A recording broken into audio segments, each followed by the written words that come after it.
Which is a better starting word to teach your child? At or an? Not sure? How about this? Which word is better to teach your child? At or am? They all have two letters. They all start with the letter A, but actually the word at is the best choice to start with your child, and not the word am or an. Do you know why?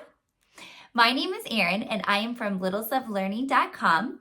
I'm a former teacher, I'm a tutor, I'm a sub, and I spend my days teaching parents and other teachers all about the best ways to teach literacy for our kids. We want to set our kids up right from the beginning to learn how to read, be strong readers, and one of the ways we do this is by understanding the way the English language works and our foundational phonics skills. So the reason that at is a better choice than either of these words, am or an, has to do with the letter that follows the A. So in these two words, the M and the N here, they are what we call nasal sounds. A nasal sound is a sound that we produce by having air go through our nose.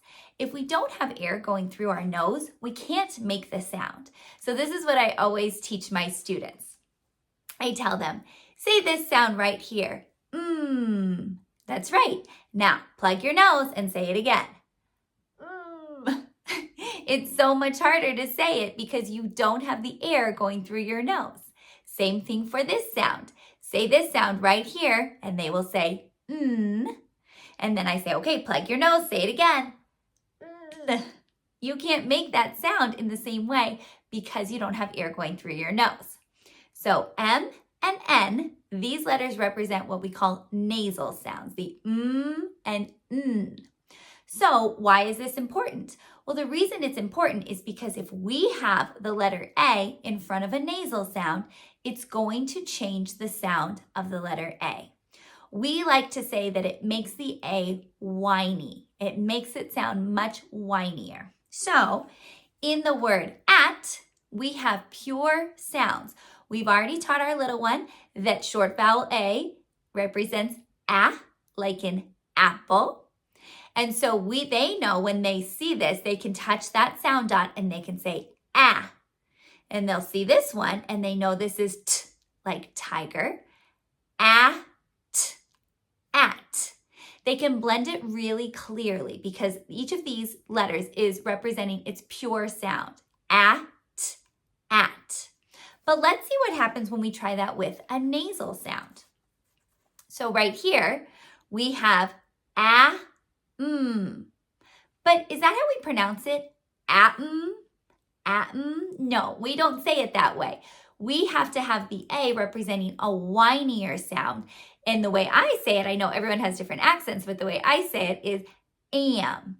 This sounds more like That's why we say it's whiny. Kind of sounds like a baby that's whining. Am. The same thing down here. We would normally say atten, but that's not how we pronounce this word. We need to make this whiny because of this nasal sound. So this sounds more like an.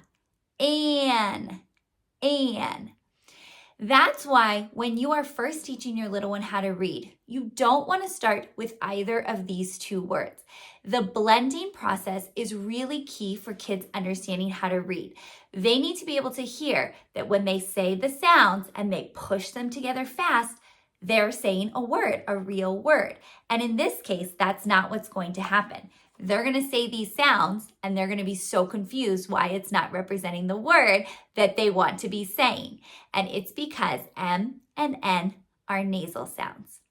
It is important to teach your little one about nasal sounds. Of course, you want them to know that when they see an A that's followed by an M or an A that's followed by an N, that it's changing the sound of the A to be whiny. They absolutely need to know that.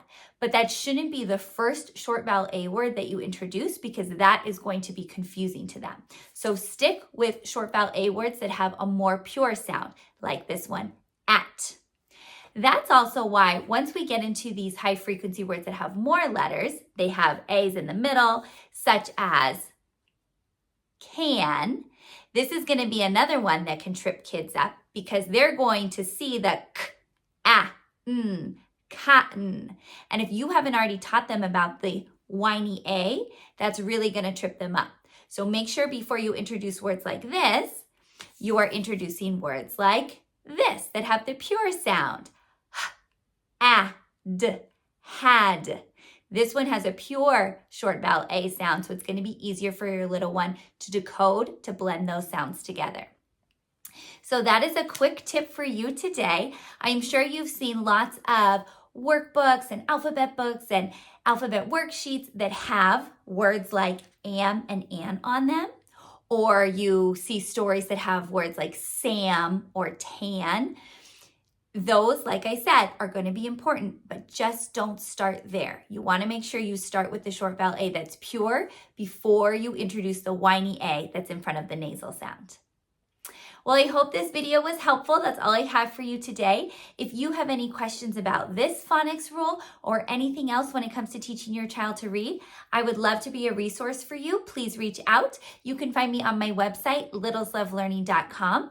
You can also leave a question or a comment in the comment section below, and I will be sure to get back to you. Until the next video, I hope you have a great day. Bye.